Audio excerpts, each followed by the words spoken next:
I believe that with President Trump's inauguration, the United States will start a comprehensive battle on at least three fronts. First, domestically in the United States, he must clean up the swamp, particularly the treasonous media, the media that steals and commits crimes. They can no longer hide under the so-called Section 230, which protects publishers' right to decide what content to distribute, and the Second Amendment to engage in wrongdoing and harm the ordinary people. This front addresses the internal swamp and CCP bought people. The next battleground is the restoration of the constitutional framework by the American people, with a particular focus on ensuring the integrity of legal voting and modernizing the election processes in the U.S.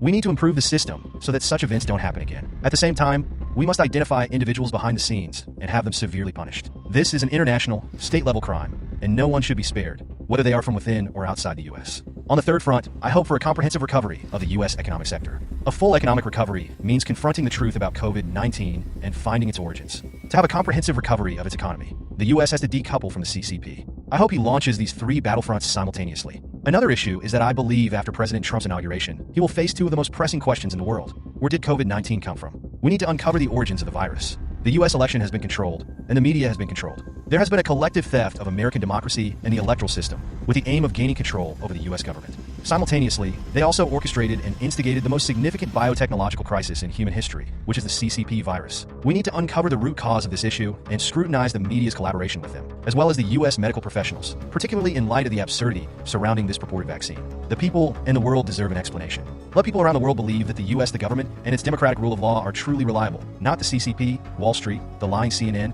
or the rogue U.S. media like the Wall Street Journal and the New York Times. I believe this is critical to uncover the truth about COVID-19, to give the people an answer, and to ultimately punish the perpetrators. Additionally, I hope that within these 4 years, the new federal states of China, which represents the Chinese people, will receive official recognition from the U.S. government as soon as possible.